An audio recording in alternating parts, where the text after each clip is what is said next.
Barnaby is back. Meet the new boss, same as the old boss.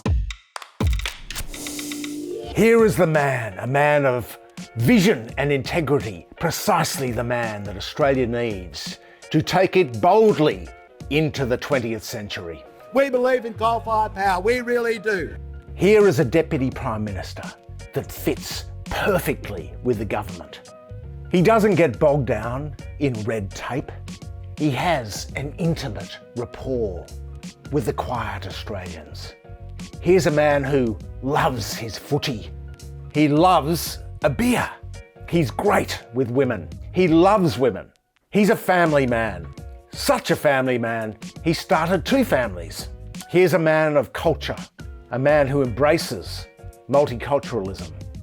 He lives by the liberal principle of a fair go for all Australians, particularly large corporate Australians. Here's a man who had the financial acumen to purchase land near Narrabri.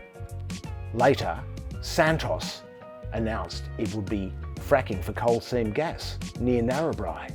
He's tough on China. Our biggest issue for our nation at this moment, I hate to say it, is not climate change. It just isn't. Our biggest issue is the preeminent rise of a superpower, and that's China.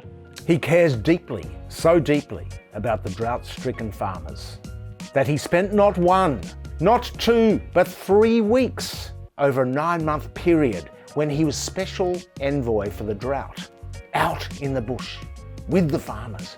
3 weeks, and it only cost taxpayers around $675,000. His special report on the drought was made via text message to the Prime Minister. Here's a man from the bush with humble roots, schooled at a little Catholic school on the outskirts of Longueville. He's a great businessman, a man of financial savvy. After all, he's just doubled his salary. He also managed to buy water rights from Angus Taylor's old company in the Cayman Islands for $80 million, which were valued at just $1 million. This is perhaps why he loves small government. I just don't want the government anymore in my life. I'm sick of the government being in my life. He's got the bastions of journalism on his side. Anthony Albanese cannot win the federal election. His pathway to the Lodge just got a whole lot harder.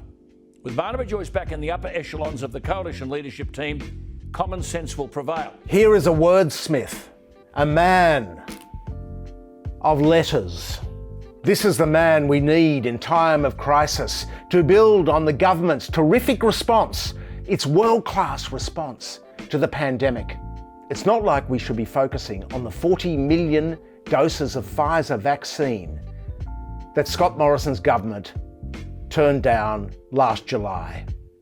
By coalition standards, Barnaby Joyce is the man for the job. What an absolute load of pig manure.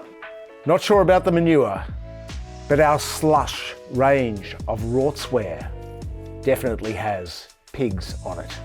You can find it at Lonely Kids Club.